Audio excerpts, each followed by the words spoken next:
Atau dibilang kritik yang membangun. Loh, kritik itu justru untuk merubuhkan. Kata kritik itu, kritain, artinya mengurai, merubuhkan, membongkar, bukan membangun.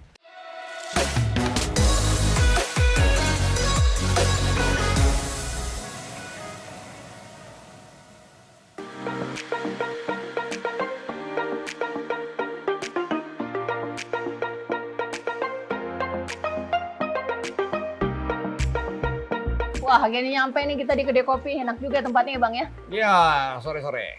Apa nih enaknya kopi? Bang mau ngopi apa? Saya mau kopi yang paling pahit. Sepahit-pahit Republik. Ada nggak?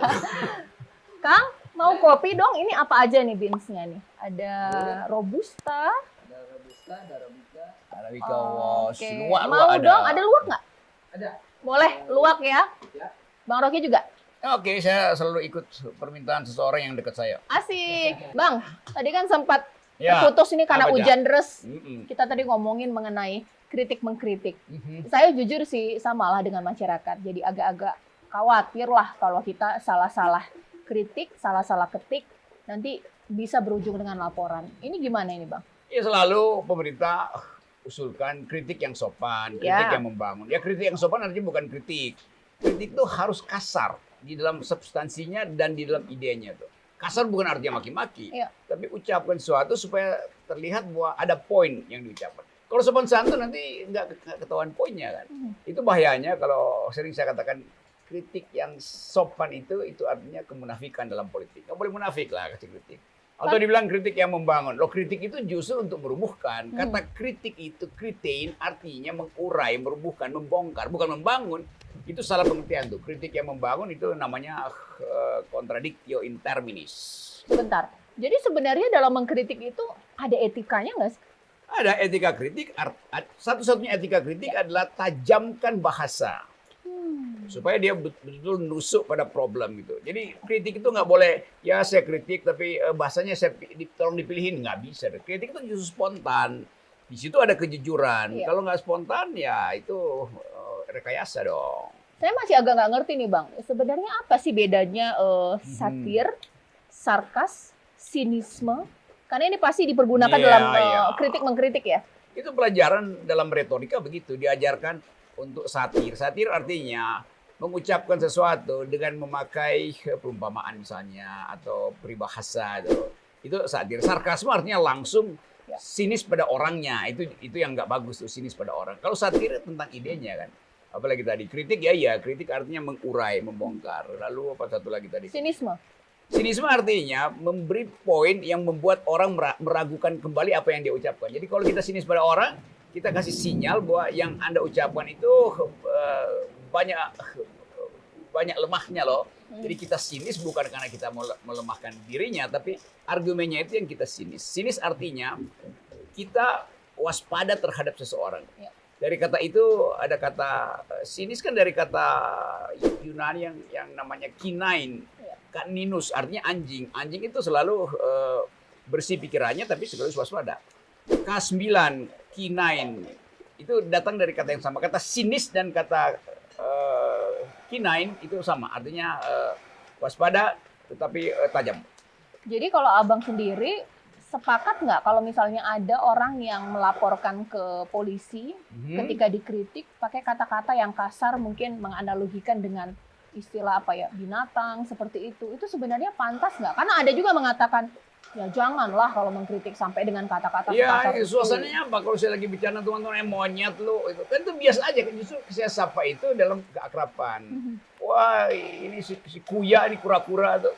Jadi hal yang sebetulnya suasananya bercanda. Nah, kalau komika kan dia bercanda kan. Iya. Bukan, dia nggak serius mengatakan Anda monyet. Enggak, dia pakai monyet justru untuk nerangkan sesuatu bahwa saya mau berakrab dengan Anda gitu. Monyet gitu kan.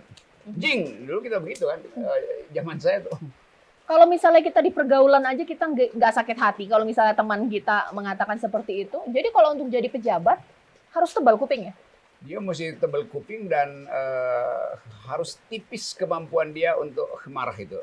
Justru kalau kemampuannya marah tebal dia nggak boleh jadi pejabat. Kan pejabat publik itu harus tiap hari dengar kritikan publik. Kalau nggak mau dikritik ya pakai headphone, Iya. dengerin musik-musik yang healing itu. Tapi ini beda lagi nih Bang. Ya. Mengingat presiden ini merupakan kepala negara kita, ada RUU KUHP nih sebentar lagi mau disahkan. Ini dalam proses apa ini? Sekarang proses sosialisasi. Salah satu poin yang jadi sorotan adalah penghinaan presiden. Nah, nggak boleh lagi kita menganalogikan presiden, menghina atau mengkritik dengan kata-kata yang kasar. Gimana ini Bang? Setuju nggak Saya Bang? berkali-kali kan itu saya berbahaya sekarang. Dulu saya sebut lebih baik lebih berguna kepala ikan daripada kepala negara. Itu bagaimana coba itu? Orang akan yang mana itu menghina? Enggak, saya bikin perumpamaan. Lalu saya sebut presiden dungu itu. Tapi yang saya maksud adalah pikiran publiknya, kebijakannya yang dungu kan. Kan saya nggak pernah menghina pejabat itu sebagai manusia, sebagai persona. Saya menghina jalan pikirannya. Itu namanya kritik. Jadi KUHP itu nggak bisa bedain antara presiden sebagai individu yang punya sebut aja integritas, ada inner self-nya, dan presiden sebagai jabatan. Yang kita kritik pasti presiden sebagai jabatan. Kan nggak bisa kita bilang, Pak Presiden, maaf ya, kita mau kritik IKN itu buruk loh. Ya boleh aja, tetapi kalau saya pilih IKN itu ada kebijakan yang dungu, sama aja tuh. IKN-nya, kebijakan IKN-nya, bukan orangnya tuh. Jadi KUHP itu salah subjek. Harusnya subjeknya adalah lembaga. Presiden itu lembaga, bukan orang. Sebenarnya kalau di negara-negara lain, Bang, kebebasan mengkritik di negara lain dengan negara kita ini seperti apa sih? Atau mungkin apa? Apakah memang benar kita mengkritik sudah kebablasan sehingga harus ada aturan hukum yang membatasi supaya nggak kelewat batas gitu? Kalau di luar negeri seperti apa memang kalau mereka Di mengkritik luar negeri itu orang bisa pejabatnya? caci maki presiden, bahkan ukurannya dulu di Amerika misalnya, Anda caci maki aja pejabat publik. Asal tangan Anda jangan sentuh ujung hidungnya itu. Itu artinya melecehkan tubuhnya. Kalau maki-maki begini biasa aja tuh. Bahkan dikasih tempat buat maki-maki. Nah Indonesia sering dianggap kita kan negara timur. Tapi bukan berarti nggak boleh ada kritik. Karena raja-raja kita juga dulu buka kritik. Misalnya saya kasih contoh, di Bima, dulu Raja Bima itu sebelum dia dilantik, dia diseret ke pasar dan dimaki-maki oleh rakyat. Lu bego, lu goblok, lu. Supaya dia tahu bahwa nanti kalau dia udah jadi raja, dia akan hadapi hal yang sama. Raja Bima itu nggak punya kursi singgasana. Dengan rakyat, kalau rakyat datang, gelar tikar raja. Jadi ada contoh di dalam kebudayaan putih kita, di mana raja itu diulek, benar-benar. Dia dimaki-maki di pasar. Di balik pasar ditontonin orang oleh rakyat. Kenapa? Karena raja mesti tahu bahwa nanti dia akan memimpin rakyat. Karena itu dengar penderitaan rakyat sebelum dia jadi arogan. Sebentar, berarti jadi pejabat itu bukannya ketika menjabat minta dieluk-elukan? Bukan ya berarti ya, dipuji-puji, disanjung-sanjung begitu? Itu tidak feodal, ya? itu feodalisme. Itu nggak begitu tuh. Pemimpin itu bahkan tingkat tertinggi presiden, dia kedudukannya primus inter pares. Jadi dia kebetulan terpilih di antara mereka yang sama. Tuh kan itu peristiwa administrasi aja kan dia terpilih.